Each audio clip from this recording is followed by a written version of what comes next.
अस्सलाम वालेकुम, welcome back to your own channel soul touching. अफसाना name Murshad, written by Kanta Rabia. ये महज इत्तेफाक था कि तीनों सहेलियों आसमा, सिदरा और समर के घर एक ही गली में थे। ये भी इत्तेफाक ही था कि तीनों ने एक ही स्कूल से मैट्रिक किया और एक जैसे मज़ामीन में FA BA पास किया। ये भी हुस्ने इत्तेफाक था कि तीनों की पैदाइश एक ही माह में हुई।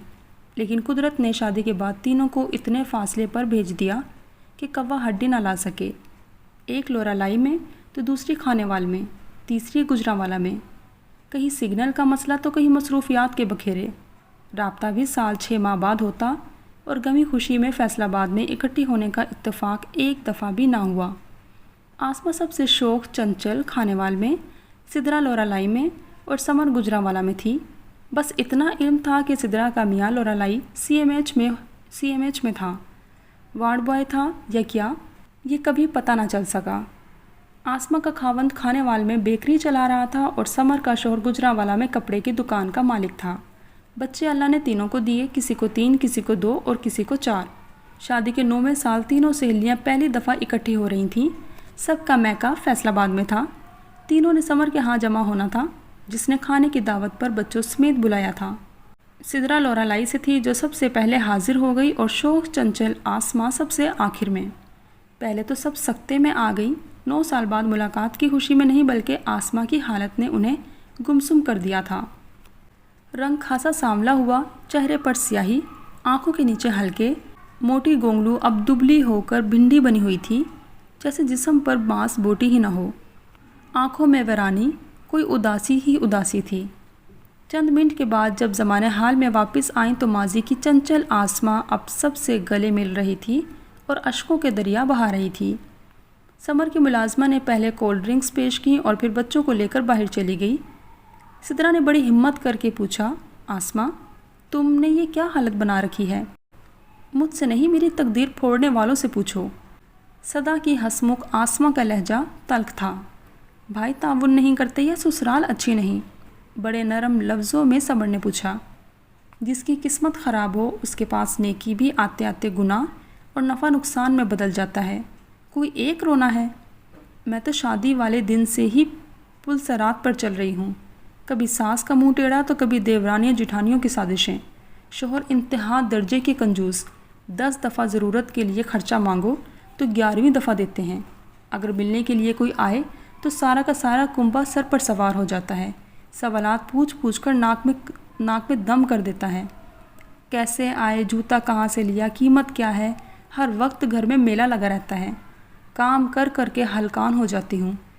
कई दिन फ़ोन पर भी मैके से राब्ता नहीं हो पाता। बताते बताते आसमा के आंसू छलक पड़े। उसके लहजे में हसरत ही हसरत थी। तुम लोग बहुत खुशकिस्मत हो। अम्मी अक्सर बताती हैं कि तुम लोग ईद बकरा ईद पर मैके आती हो। मैं तो घर की ही होकर रह गई हूँ। आसमा, तुम मुस्बत सोचा करो ना, सिदरा ने आहिस्ता से कहा। हाँ बीबी, ये मुस्बत मनफी तो उसको सूझता है जिसकी ज़िंदगी खुशियाँ दे रही हूँ। तुम्हें क्या इल्म किन जाहिल लोगों से वास्ता पड़ा है। तुम्हारी ससुराल तो वेल मैनर्ड है, तुम क्या जानो। आने बहाने वो रोती रही, आंसू पूछती, फिर दास्तान जुल्म सितम शुरू कर देती। 2 घंटों के बाद जब खाने का बुलावा आया तो वो 25-30 दफ़ा ये फ़िक्रा दोहरा चुकी थी कि तुम्हें क्या पता, तुम इन हालात से गुज़रती फिर पता चलता। खाने के बाद फिर महफिल जमी। सिदरा ने आसमा का हाथ अपने हाथों में लिया और बहुत मोहब्बत से बोली, प्यारी आसमा, हम आज भी पहले की तरह दोस्त हैं। फासले और जुदाइयाँ दोस्ती को कम नहीं करती। मैं कसम खाकर कहती हूँ कि हम तुम्हारी खैर ख्वाह हैं। तुम्हें इस हाल में देखकर दिली रंज हुआ है। अगर हालात की बेहतरी के लिए तुम्हें मशवरा दें तो कबूल कर लोगी? आसमा कुछ बोली नहीं, बस देखती रही। सिदरा ने कहना शुरू किया, आसमा, अल्लाह ने हर एक के साथ एक इम्तिहानी पर्चा थमाया है। सवालात सबके एक जैसे हैं, बस जवाबात का तरीका मुख्तलिफ है। कोई राज़ी बरसा रहता है तो कोई शिकवा शिकायत करके आजमाइश को भी सज़ा बना लेता है। ये तो मुमकिन ही नहीं कि इस दुनिया में कोई फ़र्द ऐसा हो जिसको कोई मसला ना हो। माल, औलाद, घर बार, रिश्तेदार, कारोबार, ये सब हमारे इम्तिहान का हिस्सा हैं। हम सब इनसे किसी न किसी तरीके से आजमाए जा रहे हैं। अब तुम खुद सोचो, اگر وہ پرچہ دیتے ہوئے ہم رونے دھونے لگ جائیں تو پرچہ کیسے حل کریں گے؟ تم یہ سمجھ لو کہ جو پرچہ تمہارا ہے وہ میرا نہیں، اور جو پرچہ میرا ہے وہ سمر کا نہیں۔ بس حل کرتے ہوئے اگر کامیابی، اطمینان، سکون چاہتی ہو تو صرف ایک ہی فارمولا سامنے رکھو جو میرے آقا نامدار صلی اللہ علیہ وآلہ وسلم نے دیا تھا کہ دنیا میں اپنے سے کم کی طرف اور دین میں اپنے سے اوپر کی طرف دیکھو۔ میں نے تو ہر مشکل میں اسے سامنے رکھا اور سرخ روح ہوئی ہوں۔ بی بی، یہ کسی اور کو بتانا۔ مجھ سے زیادہ دکھی کون ہو سکتا ہے؟ آسماء نے منہ پھاڑ کر کہا۔ سدرا کا چہرہ سرخ ہو گیا۔ اپنے غصے پر قابو پاتے ہوئے اس نے بڑی مشکل سے لہجہ نرم کیا اور بولی، آسماء، خدا سے ڈرو، تم اپنے رب کی ناشکری کر رہی ہو۔ تم اگر نعمتوں کو سامنے رکھو، ہر فرد میں موجود خوبیوں کو تلاشنے لگو تو شاید تم پہلے جیسی آسماء بن جاؤ۔ تمہیں کیا پتا کہ میرے سسرال میں کیا حالات ہیں؟ جن کو تم ویل مینرڈ کہہ رہی ہو وہ کیسے ہیں؟ ان کے خود ساختہ مینرڈ کی وجہ سے کوئی شخص ان کے قریب بھی نہیں بھٹکتا۔ اگر آ بھی جائے تو اپنے آپ کو ہر طرح سے برتر ثابت کرنے کے لیے ایڑی چوٹی کا زور لگایا جاتا ہے۔ آنے والا واپسی کے لیے گھر کی دہلیز پار بھی نہیں کرتا کہ اس کی برائیاں شروع ہو جاتی ہیں۔ تم یہ کیوں نہیں سوچتی کہ تمہارے سسرال والے اگر مہمانوں کے سر پر سوار ہوتے ہیں تو یہ ان کی اپنائیت کا انداز ہے؟ قیمت پوچھتے ہیں تو عین ممکن ہے کہ اپنی سہولت کے لیے، آیا وہ لینے جائیں تو اسی قیمت میں ملے گا یا نہیں؟ مہمان آتے ہیں تو رحمت بن کر آتے ہیں۔ میرے گھر میں تو کوئی آتا ہی نہیں۔ دن پر دن، ہفتوں پر ہفتے بیت جاتے ہیں، کبھی اڑوس پڑوس سے بھی کوئی نہیں جھانکتا۔ کسی کے گھر جا کر اپنی بے عزتی اور دل آزاری کون کرواتا ہے بھلا؟ تم کہتی ہو کہ 10 دفعہ میاں سے خرچہ مانگو تو 11ویں دفعہ ہاتھ پر رکھتے ہیں۔ میرے ہاں موسم کے کپڑے، جوتے بہوؤں کے میکے سے آنے چاہیے۔ دال روٹی گھر میں جو سب کھاتے ہیں وہی ملتی ہے۔ اگر کبھی ضرورتاً پیسہ مانگنا پڑ بھی جائے تو میاں صاحب اپنی ماں سے بات کرتے ہیں اور ماں گھر کے سربراہ سے۔ جتنی دیر میں یہ مالی مذاکرات طے پاتے ہیں، اگلا بندہ بے شک اگلے جہاں میں چلا جائے۔ یہ دیکھو۔ سدرا نے بایاں بازو ننگا کیا۔ کھال بری طرح جلی ہوئی تھی، بلکہ لٹک رہی تھی۔ یہ کیا ہوا؟ سمرا اور سائمہ چیخی۔ پریشر کوکر پھٹ گیا تھا۔ چونکہ رقم ہاتھ میں نہیں تھی اس لیے ساس نے مشورہ دیا کہ گھر سے ہی ٹوتھ پیسٹ، شہد جو لگا سکتی ہو لگا لو۔ میں نے اس پر بھی شکر ادا کیا کیونکہ جاننے والوں میں کچھ دن پہلے ایسے ہی پریشر کوکر پھٹا تھا۔ بہو کے منہ اور ہاتھ پر گرم ابلتا شوربہ گرا تھا۔ دھماکے کی آواز سن کر ساس نے کہا، اف ستیہ ناز، کوکر کا ڈھکن ہی خراب ہو گیا، نیا لانا پڑے گا۔ سدرا بتاتے بتاتے تھک گئی تھی، اور اگر میں اپنے سے زیادہ مسائل کا شکار لوگوں کی طرف نہ دیکھوں تو شاید میں بھی تمہاری طرح گھٹ گھٹ کر مر جاؤں۔ اگر اللہ نے صبر، ایثار کا مادہ عورت میں نہ رکھا ہوتا تو وہ بچہ کیسے پیدا کرتی؟ پھر یہ تو دوگلا پن ہوا نا۔ وہاں پر صبر کر لیا، بچے کے لیے نیند، آرام، بھوک، پیاس سب برداشت کیا، اور اپنے گھر کے لیے کوئی صبر نہ کیا، گلے شکووں کے انبار جمع کر لیے۔ تم ٹھیک کہتی ہو سدرا، مرے مرے لہجے میں آسماء نے کہا، اور بالفرض ہر دکھ تمہارے ہی لیے ہیں تو میں تمہیں 2-3 مرشد بتاتی ہوں۔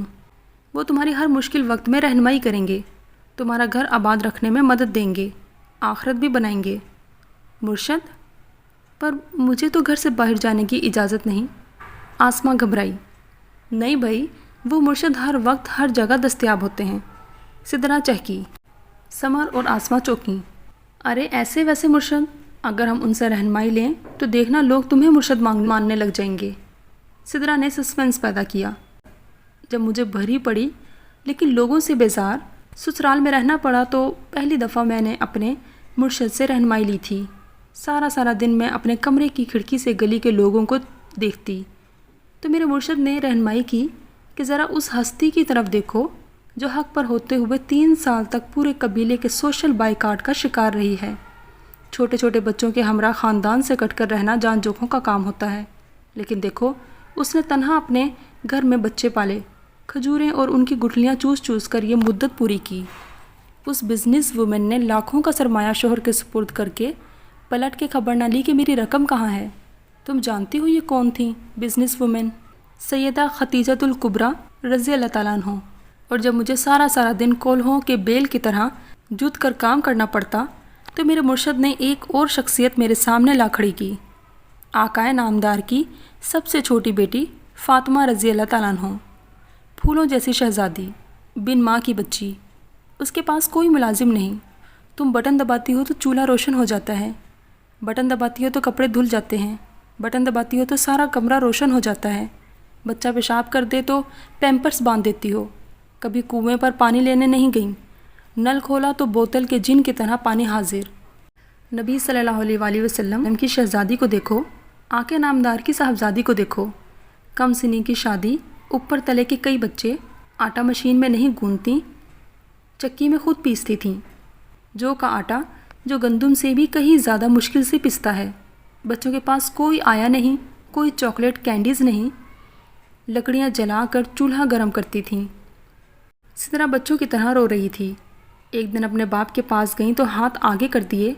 मेरे अल्लाह, उनके नरमो नाजुक हाथों पर चक्की पीसते पीसते छाले बन गए थे। बाप से उन्होंने लोंडी की दरख्वास्त की। माँ तो थी नहीं, किसके पास जाती। बाप ने बजाय बेटी की फरमाइश पूरी करने के एक वजीफ़ा बता दिया कि सुबह शाम ये पढ़ लिया करो, अल्लाह तुम्हें हर मुलाजिम और लोंडी से बेनियाज कर देगा। मैं कुर्बान जाऊँ, क़यामत तक जो भी ये वजीफ़ा करता है, जो भी 33 दफ़ा सुबहान अल्लाह और अल्हम्दुलिल्लाह और 34 दफ़ा अल्लाहु अकबर पढ़ता है, वो दुनिया की मुशक्क़तों को तो आसान बनाता ही है, उसका सवाब तस्बीहात फ़ातिमा का अजर उन जन्नत की सरदार के नाम पर भी जमा हो जाता है। इसी तरह बोले जा रही थी, रोए जा रही थी, कभी सिसकियाँ, कभी हिचकियाँ। समर और साइमा शर्मिंदगी में गर्क होने को थीं, जिसे ज़माने तालिब इल्मी में नालायक, सुस्त, कम अकल कहा जाता था, अज़दवाजी ज़िंदगी में काम की कैसे बन गई? महज अल्लाह से मज़बूत ताल्लुक़ और मुर्शद कामिल की पैरवी की वजह से। दोनों का सर हिला, जवाब हाँ में था। ख़त्म शुद। उम्मीद करती हूँ आपको यह अफ़साना पसंद आया होगा। इसी के साथ इख्तिताम करते हैं कि अपना बहुत ख्याल रखिएगा, दुआओं में याद रखिएगा। टेक केयर, अल्लाह हाफिज़, and yes don't forget to subscribe our channel soul touching and self belief.